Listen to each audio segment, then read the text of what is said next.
No estoy seguro si muchos me vayan a creer luego de contar esta historia, pero no me importa, de igual forma tengo que sacármelo de mi pecho. Esta es mi historia. Mi abuelo se lo narró a mi padre me lo ha referido a mí, y yo te lo cuento ahora, siquiera no sea más que por pasar el rato.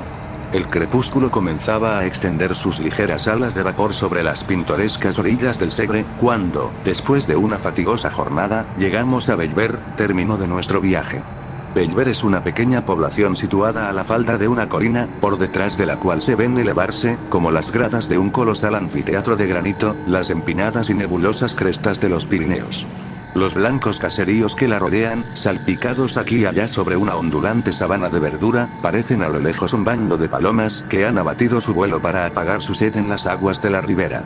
Una pelada roca, a cuyos pies tuercen estas su curso, y sobre cuya cima se notan aún remotos vestigios de construcción, señala la antigua línea divisoria entre el condado de Urgel y el más importante de sus feudos.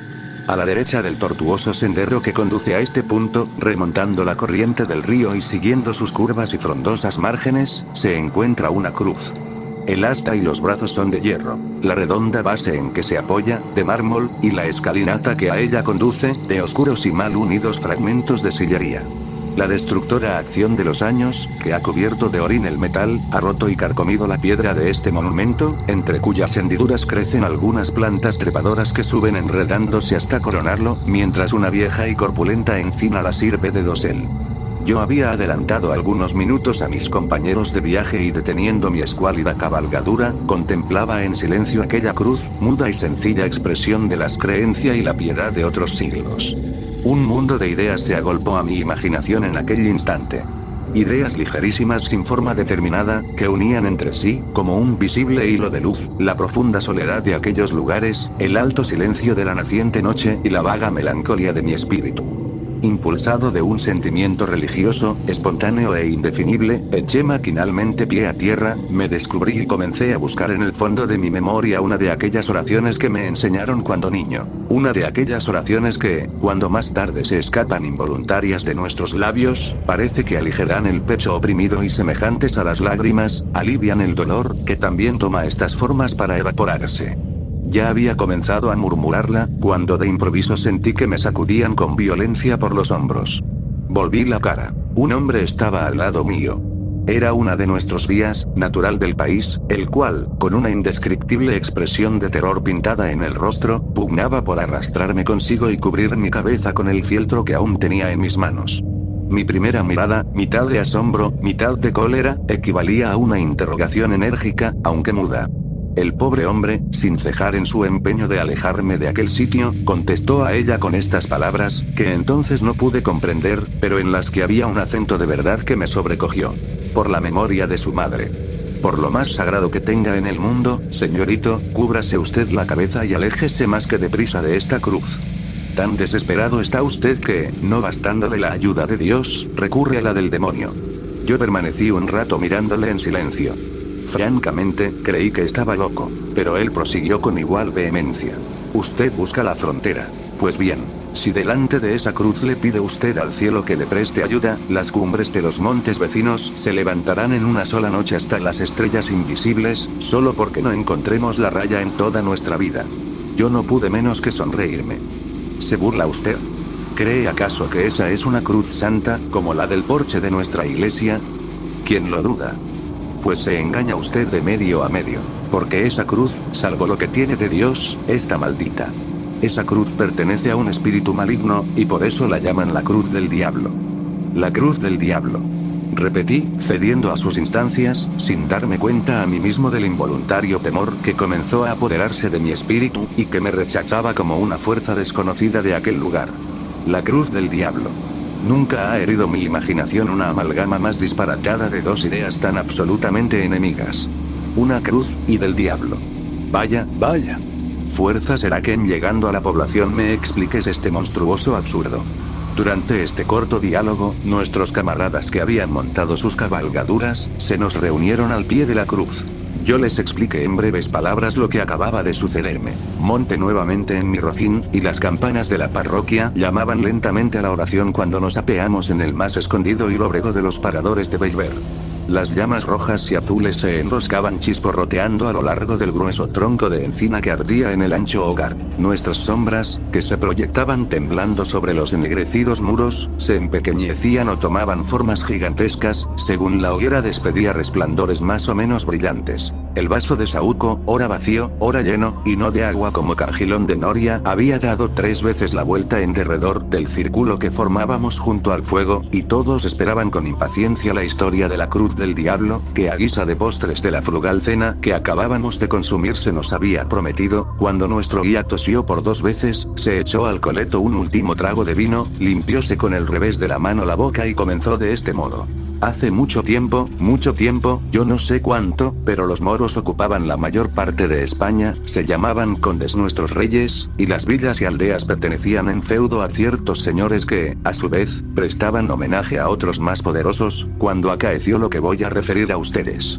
Concluida esta breve introducción histórica, el héroe de la fiesta guardó silencio durante algunos segundos, como para coordinar sus recuerdos, y prosiguió así. Pues es el caso que en aquel tiempo remoto esta villa y algunas otras formaban parte del patrimonio de un noble varón, cuyo castillo señorial se levantó por muchos siglos sobre la cresta del peñasco que baña el Segre, del cual toma su nombre. Aún testifican la verdad de mi relación algunas informes ruinas que, cubiertas de jaramago y musgo, se alcanzan a ver sobre su cumbre desde el camino que conduce a este pueblo. No sé si, por ventura o desgracia, quiso la suerte que este señor, a quien por su crueldad detestaban sus vasallos, y por sus malas cualidades ni el rey admitía en la corte, ni sus vecinos en el hogar, se aburriese de vivir solo con su mal humor y sus ballesteros en lo alto de la roca en que sus antepasados colgaron su nido de piedra. Devanábase noche y día los sesos en busca de alguna distracción propia de su carácter, lo cual era bastante difícil después de haberse cansado, como ya lo estaba, de mover guerra a sus vecinos, apalear a sus servidores y ahorcar a sus súbditos. En esta ocasión, cuentan las crónicas que se le ocurrió, aunque sin ejemplar, una idea feliz. Sabiendo que los cristianos de otras poderosas naciones se prestaban partir juntos con una formidable armada a un país maravilloso para conquistar el sepulcro de nuestro Señor Jesucristo, que los moros tenían en su poder, se determinó a marchar en su seguimiento. Si realizó esta idea con objeto de purgar sus culpas, que no eran pocas, derramando su sangre en tan justa empresa, o con el de trasplantarse a un punto donde sus malas mañas no conociesen, se ignora. Pero la verdad del caso es que, con gran contentamiento de grandes y chicos, de vasallos y de iguales, allegó cuanto dinero pudo, redimió a sus pueblos del señorío mediante una gruesa cantidad, y no conservando de propiedad suya más que el peñón del Segre y las 4 torres del castillo, herencia de sus padres, desapareció de la noche a la mañana. La comarca entera respiró en libertad durante algún tiempo, como si despertara de una pesadilla. Ya no colgaban de los árboles de sus sotos, en vez de frutos, racimos de hombres. Las muchachas del pueblo no temían al salir con su cántaro a la cabeza a tomar agua de la fuente del camino, ni los pastores llevaban sus rebaños al Segre por sendas impracticables y ocultas, temblando encontrar a cada revuelta de la trocha a los ballesteros de su muy amado señor. Así transcurrió el espacio de 3 años. La historia del mal caballero, que solo por este nombre se le conocía, comenzaba a pertenecer al exclusivo dominio de las viejas, que en las eternas veladas del invierno las relataban con voz hueca y temerosa a los asombrados chicos. Las madres asustaban a los pequeñuelos incorregibles o llorones diciéndoles: cuando he aquí que no sé si un día o una noche, si caído del cielo o abortado de los profundos, el temido señor apareció efectivamente y, como suele decirse, en carne y hueso, en mitad de sus antiguos vasallos. Renuncio a describir el efecto de esta desagradable sorpresa. Ustedes se lo podrán figurar, mejor que yo pintarlo, solo con decirles que tornaba reclamando sus vendidos derechos. Que si malo se fue, peor volvió, y si pobre y sin crédito se encontraba antes de partir a la guerra, ya no podía contar con más recursos que su despreocupación, su lanza y una media docena de aventureros tan desalmados y perdidos como su jefe. Como era natural, los pueblos se resistieron a pagar tributos que a tanta costa habían redimido. Pero el señor puso fuego a sus heredades, a sus alquerías y a sus mieses. Entonces apelaron a la justicia del rey. Pero el señor se burló de las cartas leyes de los condes soberanos, las clavó en el postigo de sus torres, y colgó a los farautes de una encina.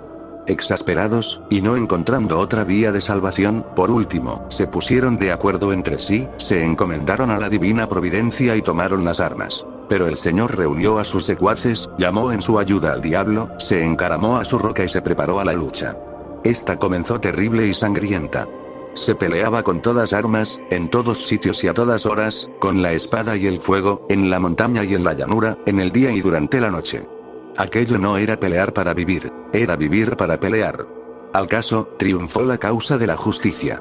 Oigan ustedes cómo, una noche oscura, muy oscura, en que no se oía ni un rumor en la tierra ni brillaba un solo astro en el cielo, los señores de la fortaleza, engreídos por una reciente victoria, se repartían el botín y, ebrios con el vapor de los licores, en mitad de la boca y estruendosa orgía, entonaban sacrílegos cantares en loor de su infernal patrono. Como dejo dicho, nada se oía en derredor del castillo, excepto el eco de las blasfemias, que palpitaban perdidas en el sombrío seno de la noche, como palpitan las almas de los condenados, envueltas en los pliegues del huracán de los infiernos. Ya los descuidados centinelas habían fijado algunas veces sus ojos en la villa, que reposaba silenciosa, y se habían dormido sin temor a una sorpresa, apoyados en el grueso tronco de sus lanzas, cuando he aquí que algunos aldeanos, resueltos a morir y protegidos por la sombra, comenzaron a escalar el enhiesto peñón del Segre, a cuya cima tocaron a punto de medianoche. Una vez en la cima, lo que faltaba por hacer fue obra de poco tiempo. Los centinelas salvaron de un solo salto el valladar que separa al sueño de la muerte. El fuego, aplicado con teas de resina al puente y al rastrillo, se comunicó con la rapidez del relámpago a los muros, y los escaladores, favorecidos por la confusión y abriéndose paso entre las llamas, dieron fin con los habitantes de aquella guarida en un abrir y cerrar los ojos. Todos perecieron. Cuando el cercano día comenzó a blanquear las altas copas de los enebros, humeaban aún los calcinados escombros de las desplomadas torres. Y a través de sus anchas brechas, chispeando al herirla la luz, y colgada de uno de los negros pilares de la sala del festín, era fácil divisar la armadura del temido jefe, cuyo cadáver, cubierto de sangre y de polvo, yacía entre los desgarrados tapices y las calientes cenizas, confundido con los de sus oscuros compañeros. El tiempo pasó. Comenzaron los zarzales a rastrear por los desiertos patios, la hiedra a enredarse en los oscuros machones y las campanillas azules a mecerse colgadas de las ruinosas almenas. Los desiguales soplos de la brisa, el graznido de las aves nocturnas y el rumor de los reptiles que se deslizaban entre las altas hierbas, turbaban solo de vez en cuando el silencio de la muerte de aquel lugar maldecido. Los insepultos huesos de sus antiguos moradores blanqueaban al rayo de la luna, y aún podía verse el haz de armas del señor del Segre colgado del negro pilar de la sal de festín. Nadie osaba tocarle. Pero corrían mil fábulas acerca de aquel abandonado objeto, causa incesante de hablillas y terrores para los que le miraban llamear durante el día, herido por la luz del sol, o creían percibir en las altas horas de la noche el metálico son de sus piezas, que chocaban entre sí cuando las movía el viento, con un gemido prolongado y triste. A pesar de todos los cuentos que a propósito de la armadura se fraguaron, y que en voz baja se repetían unos a otros los habitantes de los alrededores, no pasaban de cuentos, y el único mal positivo que de ello resultó se redujo entonces a una dosis de miedo más que regular, que cada uno de por sí se esforzaba en disimular lo posible, haciendo, como decirse suele, de tripas corazón. Si de aquí no hubiera pasado la cosa, nada se habría perdido. Pero el diablo, que a lo que parece no se encontraba satisfecho de su obra, sin duda con el permiso de Dios, y a fin de hacer purgar a la comarca algunas culpas, volvió a tomar cartas en el asunto. Desde este momento las fábulas, que hasta aquella época no pasaron de un rumor vago y sin viso alguno de verosimilitud, comenzaron a tomar consistencia y a hacerse de día en día más probables. En efecto, hacía algunas noches que todo el pueblo había podido observar un extraño fenómeno. Entre las sombras, a lo lejos, ya subiendo las retorcidas cuestas del peñón del Segre, ya vagando entre las ruinas del castillo, ya cerniéndose, al aparecer, en los aires, se veían correr, cruzarse, esconderse y tornar a aparecer para alejarse en distintas direcciones, unas luces misteriosas y fantásticas, cuya procedencia nadie sabía explicar. Esto se repitió por 3 o 4 noches durante el intervalo de un mes, y los confusos aldeanos esperaban, ansiosos, el resultado de aquellos conciliábulos diabólicos, que ciertamente no se hizo aguardar mucho, cuando 3 o 4 alquerías incendiadas, varias reses desaparecidas y los cadáveres de algunos caminantes despeñados en los precipicios, pusieron en alarma todo el territorio en 10 leguas a la redonda. Ya no quedó duda alguna. Una banda de malhechores se albergaba en los subterráneos del castillo. Estos, que solo se prestaban al principio muy de tarde en tarde y en determinados puntos del bosque que aún en el día se dilata a lo largo de la ribera, concluyeron por ocupar casi todos los desfiladeros de las montañas, emboscarse en los caminos, saquear los valles y descender como un torrente a la llanura, donde, a este quiero, a este no quiero, no dejaban títere con cabeza. Los asesinatos se multiplicaban, las muchachas desaparecían, los niños eran arrancados de las cunas, a pesar de los lamentos de sus madres, para servirlos en diabólicos festines, en que, según la creencia general, los vasos sagrados sustraídos de las profanadas iglesias servían de copa. El terror llegó a apoderarse de los ánimos en un grado tal, que al toque de oraciones nadie se aventuraba a salir de su casa, en la que no siempre se creían seguros de los bandidos del Peñón. ¿Mas quiénes eran estos? ¿De dónde habían venido? ¿Cuál era el nombre de su misterioso jefe? He aquí el enigma que todos querían explicar y que nadie podía resolver hasta entonces, aunque se observase, desde luego, que la armadura del señor feudal había desaparecido del sitio que antes ocupara y posteriormente varios labradores hubiesen afirmado que el capitán de aquella desalmada gavilla marchaba a su frente, cubierto con una que, de no ser la misma, se le asemejaba en un todo. Cuanto queda repetido, si se le despoja de esa parte de fantasía con que el miedo abulta y completa sus creaciones favoritas, nada tiene en sí de sobrenatural y extraño. ¿Qué cosa más corriente en unos bandidos que las ferocidades con que estos se distinguían, ni más natural que el apoderarse su jefe de las abandonadas armas del señor del Segre? Sin embargo, algunas revelaciones hechas antes de morir por uno de sus secuaces, prisionero en las últimas refriegas, acabaron de colmar la medida, preocupando el ánimo de los más incrédulos. Poco más o menos, el contenido de su confesión fue este. El autor de estas revelaciones murió con la sonrisa de la moza en los labios y sin arrepentirse de sus culpas. Varios de sus iguales le siguieron en diversas épocas al suplicio. Pero el temible jefe, a quien continuamente se unían nuevos prosélitos, no cesaba en sus desastrosas empresas. Los infelices habitantes de la comarca, y de cada vez más aburridos y desesperados, no acertaban ya con la determinación que debería tomarse para concluir de un todo con aquel orden de cosas, cada día más insoportable y triste. Inmediato a la villa, y oculto en el fondo de un espeso bosque, vivía a esta sazón, en una pequeña ermita dedicada a San Bartolomé, un santo hombre, de costumbres piadosas y ejemplares, a quien el pueblo tuvo siempre en olor de santidad merced a sus saludables consejos y acertadas predicciones. Este venerable ermitaño, a cuya prudencia y proverbial sabiduría encomendaron los vecinos de Bellver la resolución de este difícil problema, después de implorar la misericordia divina por medio de su santo patrono, que, como ustedes no ignoraran, conoce al diablo muy de cerca y en más de una ocasión le ha atado bien corto, les aconsejó que se emboscasen durante la noche al pie del pedregoso camino que sube, serpenteando por la roca en cuya cima se encontraba el castillo, encargándoles al mismo tiempo que, ya allí, no hiciesen uso de otras armas, para aprehender lo que de una maravillosa oración que les hizo aprender de memoria y con lo cual aseguraban las crónicas que San Bartolomé había hecho al diablo su prisionero.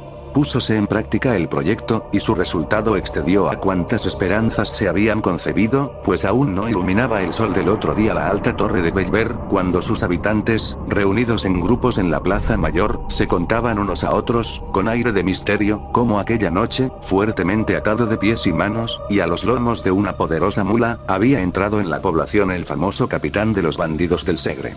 De qué artes se valieron los acometedores de esta empresa para llevarla a término, ni nadie se lo acertaba a explicar ni ellos mismos podían decirlo. Pero el hecho era que, gracias a la oración del santo o al valor de sus devotos, la cosa había sucedido tal como se refería. Apenas la novedad comenzó a extenderse de boca en boca y de casa en casa, la multitud se lanzó a las calles con ruidosa algazara y corrió a reunirse a las puertas de la prisión. La campana de la parroquia llamó a consejo, y los vecinos más respetables se juntaron en capítulo, y todos aguardaban ansiosos la hora en que el reo había de comparecer ante sus improvisados jueces. Estos, que se encontraban autorizados por los condes de Urgel para administrarse por sí mismos pronta y severa justicia sobre aquellos malhechores, deliberaron un momento, pasado el cual mandaron comparecer al delincuente a fin de notificarle su sentencia. Como dejo dicho, así en la plaza mayor como en las calles por donde el prisionero debía atravesar para dirigirse al punto en que sus jueces se encontraban, la impaciente multitud hervía como un apiñado enjambre de abejas. Especialmente en la puerta de la cárcel, la conmoción popular tomaba de cada vez mayores proporciones. Y ya los animados diálogos, los sordos murmullos y los amenazadores gritos comenzaban a poner en cuidado a sus guardas, cuando, afortunadamente, llegó la orden de sacar al reo. Al aparecer bajo el macizo arco de la portada de su prisión, completamente vestido de todas armas y cubierto el rostro con la visera, un sordo y prolongado murmullo de admiración y de sorpresa se elevó de entre las compactas masas del pueblo, que se abrían con dificultad para dejarle paso. Todos habían reconocido en aquella armadura la del Señor del Segre. Aquella armadura objeto de las más sombrías tradiciones mientras se la vio suspendida de los arruinados muros de la fortaleza maldita. Las armas eran aquellas, no cabía duda alguna. Todos habían visto flotar el negro penacho de su cimera en los combates que un tiempo trabaran contra su señor. Todos lo habían visto agitarse al soplo de la brisa del crepúsculo, a par de la hiedra del calcinado pilar en que quedaron colgadas a la muerte de su dueño. Mas ¿quién podría ser el desconocido personaje que entonces las llevaba? Pronto iba a saberse. Al menos, así se creía. Los sucesos dirán cómo esta esperanza queda frustrada a la manera de otras muchas, y por qué de este solemne acto de justicia, del que debía aguardarse el completo esclarecimiento de la verdad, resultaron nuevas y más inexplicables confusiones. El misterioso bandido penetró al fin en la sala del concejo, y un silencio profundo sucedió a los rumores que se elevaran de entre los circunstantes al oír resonar bajo las latas bóvedas de aquel recinto el metálico son de sus acicates de oro. Uno de los que componían el tribunal, con voz lenta e insegura, le preguntó su nombre, y todos prestaron el oído con ansiedad para no perder una sola palabra de su respuesta. Pero el guerrero se limitó a encoger sus hombros ligeramente, con un aire de desprecio e insulto que no pudo menos de irritar a sus jueces, los que se miraron entre sí sorprendidos. 3 veces volvió a repetirle la pregunta, que otras tantas obtuvo semejante o parecida contestación. Que se levante la visera. Que se descubra. Que se descubra. Comenzaron a gritar los vecinos de la villa presentes al acto. Que se descubra. Veremos si se atreve entonces a insultarnos con su desdén como ahora la hace protegido por el incógnito. Descubríos, repitió el mismo que anteriormente le dirigiera la palabra. El guerrero permaneció impasible. Os lo mando en el nombre de nuestra autoridad. La misma contestación. En el de los condes soberanos. Ni por esas. La indignación llegó a su colmo, hasta el punto que uno de sus guardas, lanzándose sobre el reo, cuya pertinacia en callar bastaría a apurar la apariencia de un santo, le abrió violentamente la visera. Un grito de general sorpresa se escapó del auditorio, que permaneció por un instante herido de un inconcebible estupor. La cosa no era para menos. El casco, cuya férrea visera se veía en parte levantada hasta la frente, en parte caída sobre la brillante gola de acero, estaba vacío, completamente vacío. Cuando pasaba ya el primer momento de terror, quisieron tocarle, la armadura se estremeció ligeramente y, descomponiéndose en piezas, cayó al suelo con un ruido sordo y extraño. La mayor parte de los espectadores, a la vista del nuevo prodigio, abandonaron tumultuosamente la habitación y salieron despavoridos a la plaza. La nueva se divulgó con la rapidez del pensamiento entre la multitud que aguardaba impaciente el resultado del juicio, y fue tal la alarma, la revuelta y la vocería, que ya a nadie cupo duda sobre lo que de pública voz se aseguraba. Esto es, que el diablo, a la muerte del señor del Segre, había heredado los feudos de Belver. Al fin se apaciguó el tumulto y decidióse volver a un calabozo la maravillosa armadura. Ya en él, despacháronse 4 emisarios que, en representación de la atribulada villa, hiciesen presente el caso al conde de Urgel y al arzobispo, los que no tardaron muchos días en tornar con la resolución de estos personajes, resolución que como suele decirse, era breve y compendiosa. Cuélguese, les dijeron, la armadura en la plaza mayor de la villa, que si el diablo la ocupa, fuerza le será el abandonarla o ahorcarse con ella.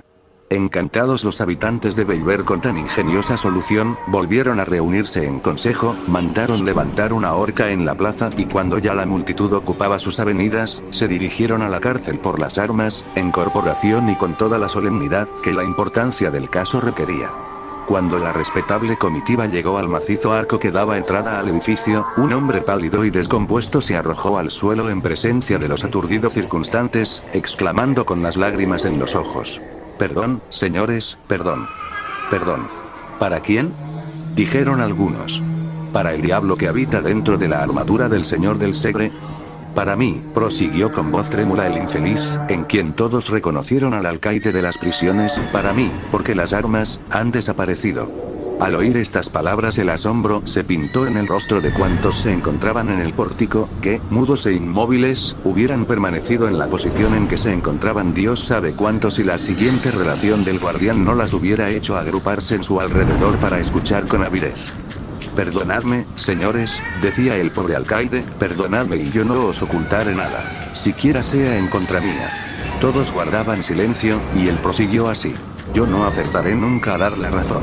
Pero esle caso que la historia de las armas vacías me pareció siempre una fábula tejida en favor de algún noble personaje a quien tal vez altas razones de conveniencia pública no permitían descubrir ni castigar. En esta creencia estuve siempre, creencia en que no podía menos de confirmarme la inmovilidad en que se encontraban desde que por segunda vez tornaron a la cárcel traídas del concejo. En vano una noche y otra, deseando sorprender su misterio, si misterios en ellas había, me levantaba poco a poco y aplicaba el oído a los intersticios de la cerrada puerta de su calabozo. Ni un rumor se percibía. En vano procuré observarlas a través de un pequeño agujero producido en el muro. Arrojadas sobre un poco de paja, y en uno de los más oscuros rincones, permanecían un día y otro descompuestas e inmóviles. Una noche, por último, aguijoneado por la curiosidad y deseando convencerme por mí mismo de que aquel objeto de terror nada tenía de misterioso, encendí una linterna, bajé a las prisiones, levanté sus dobles aldabas y, no cuidando siquiera, tanta era mi fe en que todo no pasaba de un cuento, de cerrar las puertas tras mí, penetré en el calabozo. Nunca lo hubiera hecho. Apenas anduve unos pasos, la luz de mi linterna se apagó por sí sola y mis dientes comenzaron a chocar y mis cabellos a erizarse. Turbando el profundo silencio que me rodeaba, había oído como un ruido de hierros que se removían y chocaban al unirse entre las sombras. Mi primer movimiento fue arrojarme a las puertas para cerrar el paso, pero al asir sus hojas sentí sobre mis hombros una mano formidable cubierta con un guantelete, que, después de sacudirme con violencia, me derribó sobre el dintel. Allí permanecí hasta la mañana siguiente, que me encontraron mis servidores falto de sentido y recordando solo que después de mi caída había creído percibir confusamente como una pisadas sonoras, la compás de las cuales resonaba un rumor de espuelas, que poco a poco se fue alejando hasta perderse. Cuando concluyó el alcaide reinó un silencio profundo, al que se siguió luego un infernal concierto de lamentaciones, gritos y amenazas. Trabajo costó a los más pacíficos el contener al pueblo que, con la novedad, pedía a grandes voces la muerte del curioso autor de su nueva desgracia. Al cabo logróse apaciguar el tumulto y comenzaron a disponerse a una nueva persecución. Esta obtuvo también un resultado satisfactorio. Al cabo de algunos días, la armadura volvió a encontrarse en poder de sus perseguidores. Conocida la fórmula, y mediante la ayuda de San Bartolomé, la cosa no era ya muy difícil. Pero aún quedaba algo por hacer, pues en vano, a fin de sujetarla, la colgaron de una horca. En vano emplearon la más exquisita vigilancia con el objeto de quitarle toda ocasión de escaparse por esos mundos. En cuanto a las desunidas armas, veían dos dedos de luz se encajaban y, piano pianito, volvían a tomar el trote y a emprender de nuevo sus excursiones por montes y llanos, que era una bendición del cielo. Aquello era el cuento de nunca acabar. En tan angustiosa situación, los vecinos se repartieron entre sí las piezas de la armadura, que acaso por centésima vez se encontraba en sus manos, y rogaron al piadoso eremita que un día los iluminó con sus consejos, decidiera lo que debía hacerse con ella. El santo varón ordenó al pueblo una penitencia general. Se encerró por 3 días en el fondo de la caverna que le servía de asilo, y al cabo de ellos dispuso que se fundiesen las diabólicas armas, y con ellas y algunas sillares del castillo del Segre se levantase una cruz. La operación se llevó a término, aunque no sin que nuevos y aterradores prodigios llenasen de pavor al ánimo de los consternados habitantes de Belver. En tanto que las piezas arrojadas a las llamas comenzaban a enrojecerse, largos y profundos gemidos parecían escarparse de la ancha hoguera, de entre cuyos troncos saltaban como si estuvieran vivas y sintiesen la acción del fuego. Una tromba de chispas rojas, verdes y azules danzaban en la cúspide de sus encendidas lenguas y se retorcía crujiendo como si una legión de diablos cabalgando sobre ellas, pugnasen por libertar a su señor de aquel tormento. Extraña, horrible fue la operación en tanto que la candente armadura perdía su forma para tomarla de una cruz. Los martillos caían resonando con un espantoso estruendo sobre el yunque, al que 20 trabajadores vigorosos sujetaban las barras del hirviente metal, que palpitaba y gemía al sentir los golpes. Ya se extendían los brazos del signo de nuestra redención, ya comenzaba a formarse la cabecera, cuando la diabólica y encendida masa se retorcía de nuevo como una convulsión espantosa y, rodeándose al cuerpo de los desgraciados que pugnaban por desasirse de sus abrazos de muerte, se enroscaba en anillos como una culebra o se contraía en zigzag como un relámpago. El constante trabajo, la fe, las oraciones y el agua bendita consiguieron, por último, vencer al espíritu infernal y la armadura se convirtió en una cruz. Esa cruz es la que hoy habéis visto, y a la cual se encuentra sujeto el diablo, que le presta su nombre. Ante ella, ni las jóvenes colocan en el mes de mayo ramilletes de lirios, ni los pastores se descubren al pasar, ni los ancianos se arrodillan, bastando apenas las severas amonestaciones del clero para que los muchachos no la apedreen. Dios ha cerrado sus oídos a cuantas plegarias se le dirigen en su presencia. En el invierno, los lobos se reúnen en manadas junto al enebro que la protege para lanzarse sobre las reses. Los bandidos esperan a su sombra a los caminantes, que entierran a su pie después que los asesinan, y cuando la tempestad se desata, los rayos tuercen su camino para liarse, silbando, al asta de esa cruz y romper los sillares de su pedestal.